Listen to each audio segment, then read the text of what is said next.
Israel's military says Iran has fired around 100 drones towards its territory. ላለፉት 24 ሰዓት አሜሪካ ዜጎቿን ለማስወጣት ተረባርባለች። የኢራንና እስራኤል ጉዳይ አንዴ በረድ አንዴ ሞቅ እያለ እዚህ ላይ ደርሷል።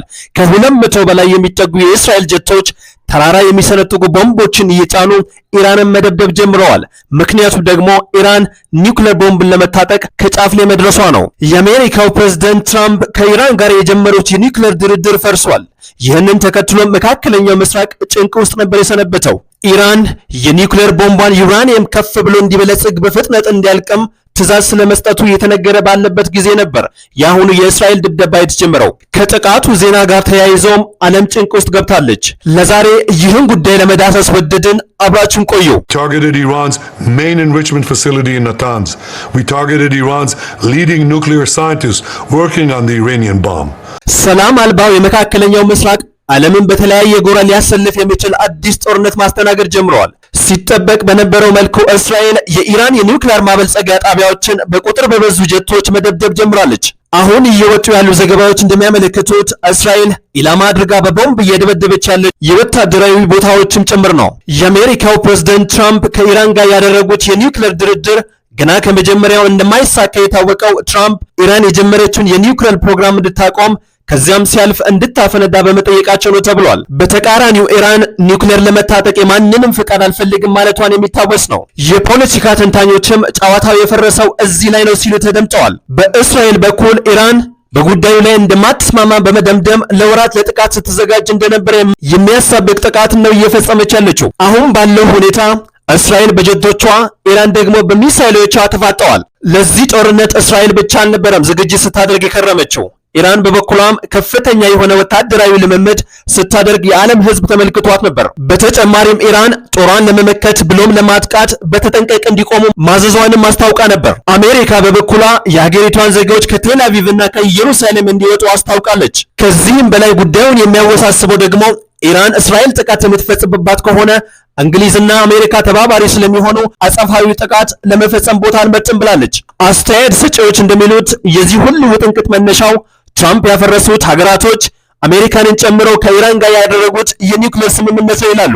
ይህንንም ተከትሎ ላለፉት ዓመታት ተከታታይ ማዕቀቦችን ችላ ኢራን የኒውክሌር ጦር ለመታጠቅ ተቃርባለች እየተባለላት ነው። እስራኤልም በተደጋጋሚ ኢራን የኒውክሌር ጦር ልትታጠቅ ጫፍ ላይ መድረሷን ከዓለም ተቃራኒ በመሆን ስታስታውቅ ከርማለች። በዛሬ ዕለትም እስራኤል በኢራን የኒውክሌር ስፍራዎችና የጦር አዛዦቿ ላይ ያነጣጠረ ከፍተኛ ጥቃት መፈጸሟን የእስራኤል መከላከያ ኃይል አስታውቋል። በዚህ ከባድ በተባለው ጥቃት የኢራን አብዮታዊ ዘብ ኃላፊ ሁሴን ሰላሚ መገደላቸውን የኢራን መገናኛ ብዙሃን ዘግበዋል። እስራኤል ኢላማ ያደረኩት ወታደራዊ ይዞታዎችን ነው ብትልም የኢራን መገናኛ ብዙሃን በበኩላቸው በቴህራን የመኖሪያ ቤቶች ጥቃት እንደተፈጸመባቸውና ከተገደሉትም መካከል ሰላማዊ ሰዎች ይገኙበታል ብለዋል። የእስራኤል ጠቅላይ ሚኒስትር ኔታንያሁ በበኩላቸው አገራቸው በኢራን የፈጸሙት ጥቃት ኦፕሬሽን ራይዚንግ ላይን በአማርኛው የሚያንሰራራ አንበሳ ዘመቻ ልትሉት የምትችሉትን ሲሉ የጠሩት አካል ነው ብለዋል። በተጨማሪም በዚህ ንግግራቸው ኔታንያሁ ኢራን ለእስራኤል ሕልውና ስጋት መሆኗን ተናግረዋል።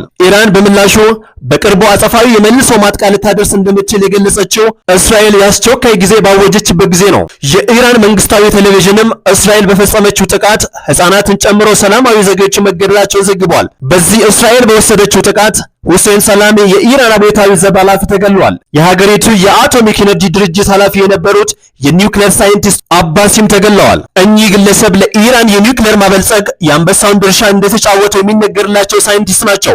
ሳይንቲስቱ ከዚህ ቀድሞ እንደ አውሮፓ አቆጣጠር በ2010 በቴህራን ጎዳና ላይ ከተቃጣባቸው የግድያ ሙከራ የተረፉ ግለሰብ ነበሩ። በተጨማሪም መህዲ ተረንቺ ሌላኛው የኒውክሌር ሳይንቲስት ቴህራን የሚገኘው የኢስላሚክ ኢዛድ ዩኒቨርሲቲ ፕሬዝዳንት የነበሩም ተገድለዋል። በአጠቃላይ እስራኤል በወሰደችው በዚህ ጥቃት 6 የኒውክሌር ሳይንቲስቶች ተገድለዋል። ጥቃቱን ተከትሎ ኢራን አሜሪካ የእስራኤልን ጥቃት ደግፋለች ስትል የከሰሰች ሲሆን የአሜሪካ የውጭ ጉዳይ ሚኒስትር ማርኮ ሩቢዮ በበኩላቸው አገራቸው እንዳልተሳተፈች አስታውቀዋል። በተጨማሪም የአሜሪካው ፕሬዝዳንት ትራምፕ ጥቃቶቹ እንደሚፈጸሙ እንደሚያውቁ ነገር ግን ሀገራቸው በጥቃቱ እንዳልተሳተፈች ለፎክስ ኒውስ ገልጸዋል። ኢራን ሰሞኑን የኒውክሌር መርሃ ግብሯን አስመልክቶ በሉዓላዊነቴ ላይ የሚሰነዝሩ ማንኛውም ጥቃቶች በዝምታ አላልፍም በማለት ማስታወቋ የሚታወስ ነው። ይህንንም ተከትሎ የኢራን ምላሽ በሰዓታት ውስጥ የሚሰጡ ሊሆኑ ይችላሉ ተብሎ እየተገመተ ነበር። እንደተገመተውም ኢራን እስራኤል ላይ ሚሳኤሎችን ማስወንጨፍ ጀምራለች ተብሏል። በራሻና ዩክሬን፣ በጋዛና እስራኤል፣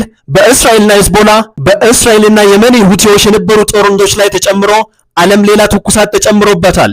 የእስራኤልና የኢራን ፍጥጫ አበቃው። ጤና ይስጥልኝ።